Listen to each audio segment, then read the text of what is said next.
If we don't change anything, and we will go on in the way we are now consuming our food, then the next 40 years we need to produce as much food as we did over the last 8,000 years. And that's a huge challenge.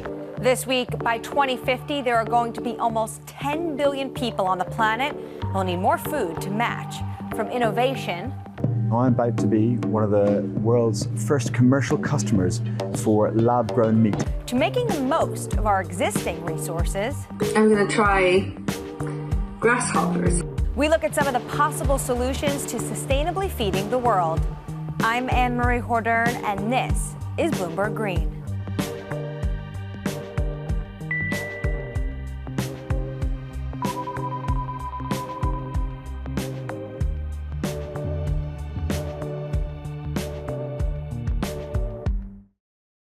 With climate change and urbanization, the resources that we need to feed everyone, like space and water, are becoming harder to find. That's why scientists and farmers across the world are finding new ways to feed the masses. So you're now in the central area of the Netherlands.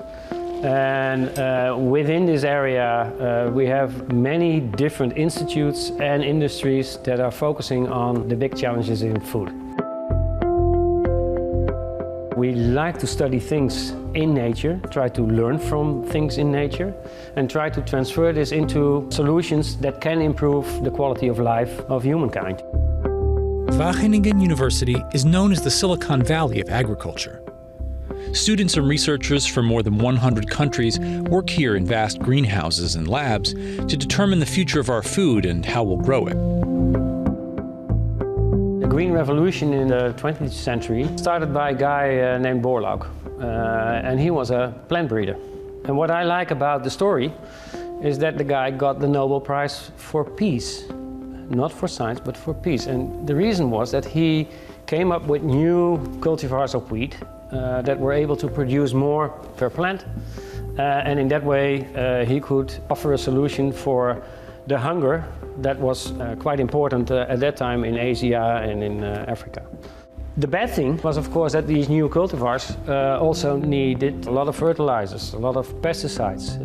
And that's the reason why I think we need a new green revolution. We need to produce more per square meter, but at the same time, we need to use less fertilizer, less energy, less water. So more with less and better is really a summary of our research programs. Along with the driverless tractors and agroforestry being developed here at the university's research farm, the next green revolution could rely on optimizing the most fundamental process in every plant: photosynthesis. All life depends now on photosynthesis, so it's an essential building block of life. For a long time, people thought that this could not be changed anymore. They thought this is a fixed thing. It already exists for about 2 billion years, so a very long time. And people thought evolution would have taken care of this, and now it looks like it's not. The team created a robot filled with cameras that can image plants while they photosynthesize, using a property called chlorophyll fluorescence. By examining photosynthesis at the DNA level, they identified natural genetic variations in the way plants handle light. That data can be used to breed crops which are almost 50% better at the process. Not only could that double yields, but the optimized plants will be more efficient with resources like water and nutrients in the soil. So what the Green Revolution taught us, how by changing the architecture of plants, we could harvest more of the plant, and that's probably saved the humanity from a lot of trouble. Now, this new step in looking at photosynthesis could mean the same. So if we can improve with only a few percentages photosynthesis, we would also be able to improve the plant productivity. And if we can do that in a sustainable and durable way for a long term, and making it available to a lot of people by just increasing one trait, then would give us a tremendous boost forward.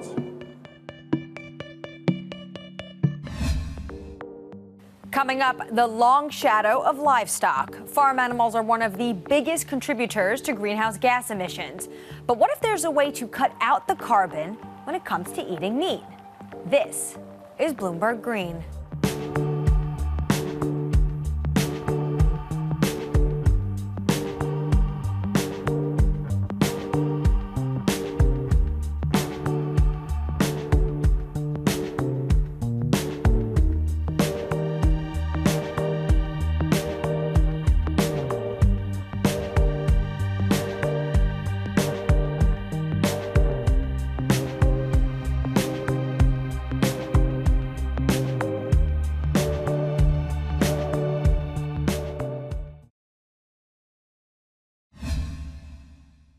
I'm Jennifer Zabasaja in New York, and this is your Green Brief. American Jobs Plan is the biggest increase in our federal non-defense research and development spending on record. U.S. President Joe Biden has outlined a $2.25 trillion 8-year plan to rejuvenate America's crumbling infrastructure. The plan provides $620 billion for transportation, $650 billion for initiatives including cleaner water and high-speed broadband, $580 billion to American manufacturing, which would include $180 billion for the biggest non-defense research and development program on record, and $400 billion toward care for the elderly and disabled. The proposed transportation funding specifically directs more than $150 billion to electric vehicles, including sale rebates and tax incentives for consumers. But the plan is likely to face tougher opposition from Republican lawmakers than his pandemic relief package, due to tax hikes that are likely to come in the future. Climate progressives may also be disappointed, especially since the green transition was such a key part of the Biden campaign. Varshini Prakash, executive director of the Sunrise Movement, said the plan was a, quote, historic step forward, but so much more is needed to truly transform this country and stop the climate crisis. And House Representative Alexandria Ocasio-Cortez also said the proposal didn't go far enough, contrasting it with the recently passed stimulus bill. For solar, though, the plan beat expectations, according to Michael Weinstein, an analyst at Credit Suisse. Federal tax credits have helped make solar and wind power more affordable in the U.S. The plan proposes extending those tax credits for another decade. Similarly, proponents of carbon capture technology rejoiced. Signs that the White House is willing to support developers with cash in lieu of tax offsets would be a big boost to the industry. While both sides of the political aisle are hesitant about how a direct pay system would work, the director of the Carbon Capture Coalition says he is unreservedly excited about the plan. And that's your Green Brief. Anne-Marie? Now, livestock is responsible for nearly 15% of all human greenhouse gas emissions, and it's why a growing number of people are adapting vegetarian or plant-based diets. But as the world's wealth and population continues to grow, so does the appetite for protein. So, how do we make it more sustainable? Since the dawn of man, meat has been on the menu. Then a pure beef hamburger. Over a pound of meat. We have the meats. Even with growing trends of vegetarian diets and plant-based substitutes, around 89% of the world population consider themselves omnivores. We have come a long way from our hunter and gatherer roots. And although we've become exceedingly efficient at putting meat on the table, raising livestock animals by the billions comes with its own set of consequences. If animal agriculture continues to expand the way it has, there is a risk that we won't be able to stop climate change. But with rapid advances in technology, we might soon see a food industry that leaves all those problems behind.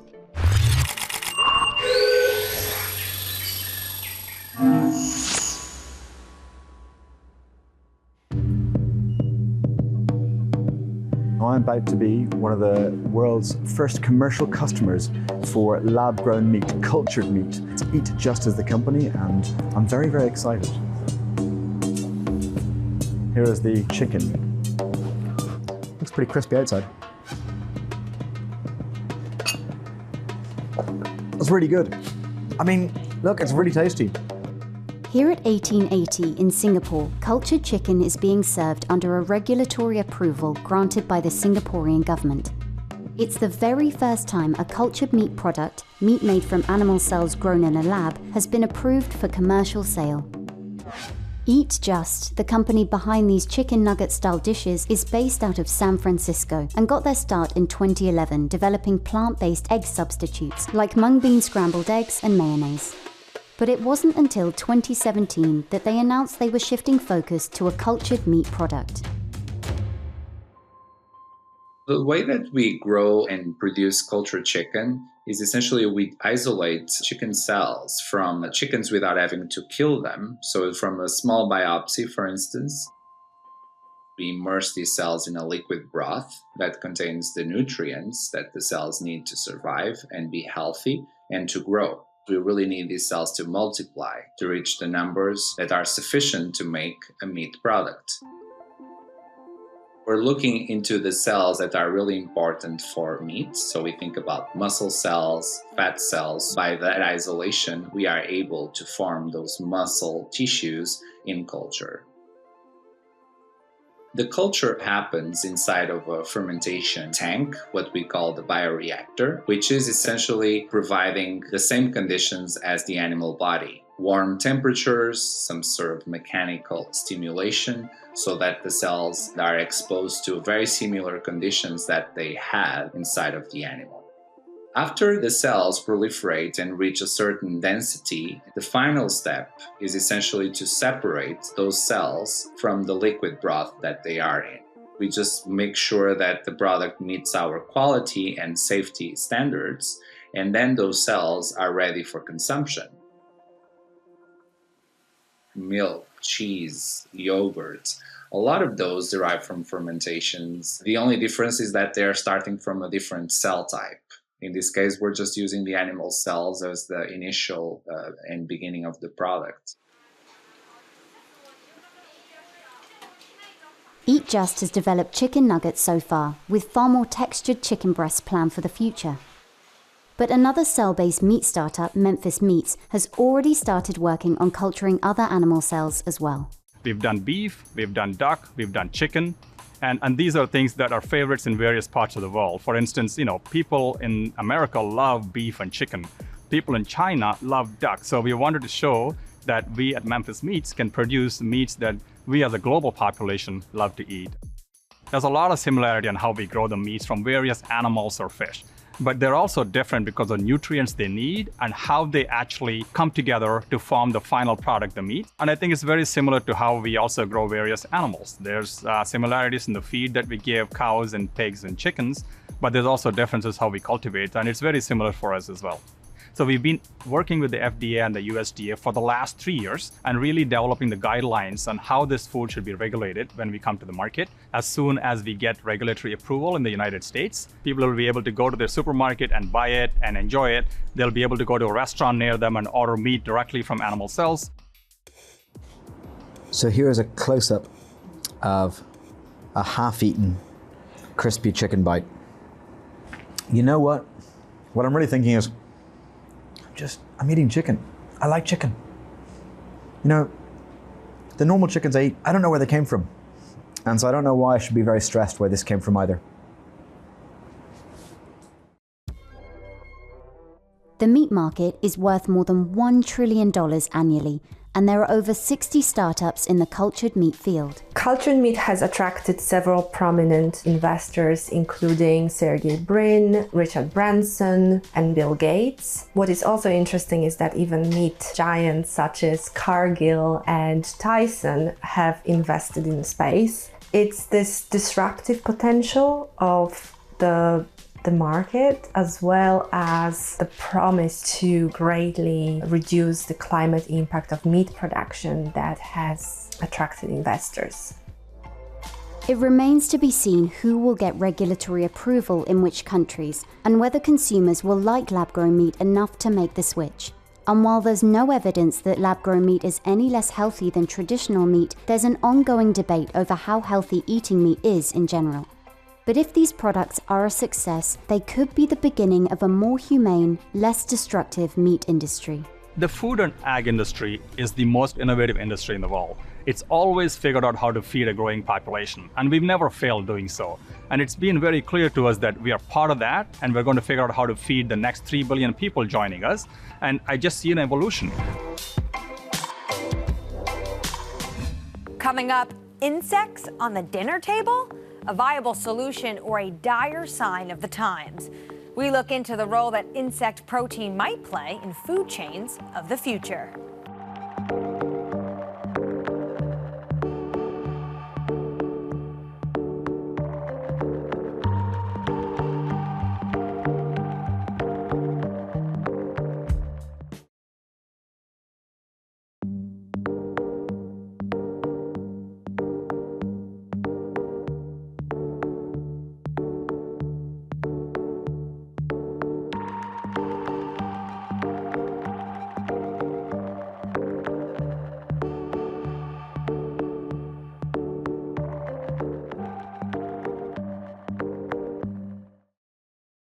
From Bloomberg's European headquarters in London, I'm Anne-Marie Hordern, and this is Bloomberg Green. From new technology to making the most of the resources we already have, we've looked at improving agricultural efficiencies, how to create more sustainable meat in the lab, and now something a bit more daring, insects. Bloomberg's agriculture reporter Agnieszka de Souza tried some out.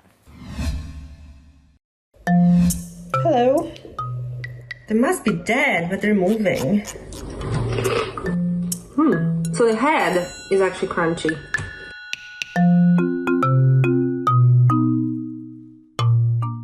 Insects are emerging as a sustainable source of protein, requiring much less land or resources needed to produce, for example, meat. Insect protein has been around for a long time, actually. More than 2 billion people rely on insects for their daily food intake. But in Europe or in America, we've actually seen insects in food in the past few years. So I've got here 4 packets of insect snacks. So I think I'm just gonna try them separately and see how they taste like. Mealworms are actually quite interesting. This is a type of insect that just got a green light from the European Food Safety Watchdog. Obviously the larger or the cruncher. A cricket has wings. I can see its head as well. So crickets actually remind me of seafood. I'm gonna try grasshoppers, and this is actually the one that I wasn't looking forward to.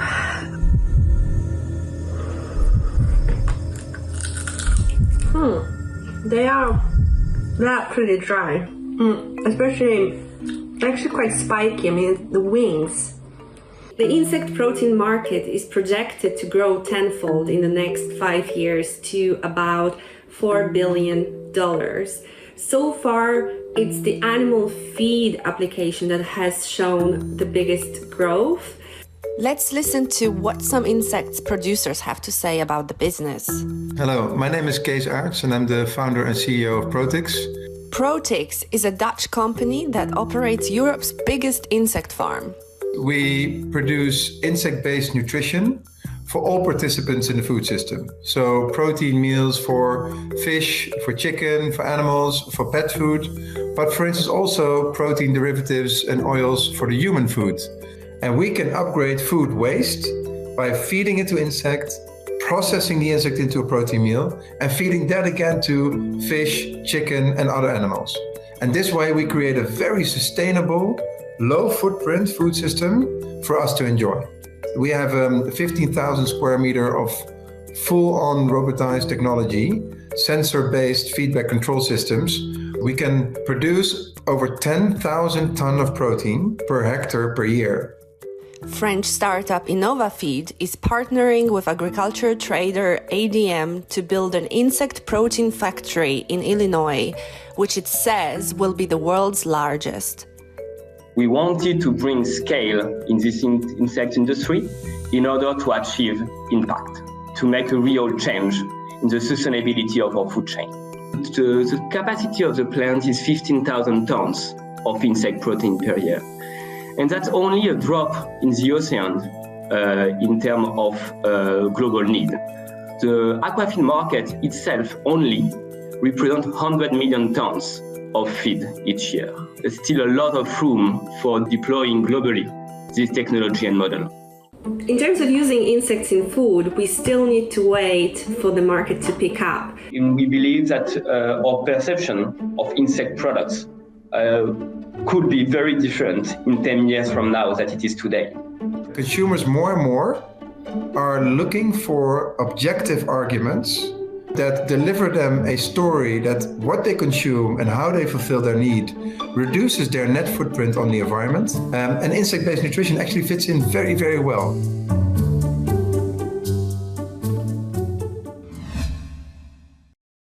Bloomberg's Agnieszka de Souza joins me now. Agnieszka, first, we just saw you eat insects. We have to start with, what was that like?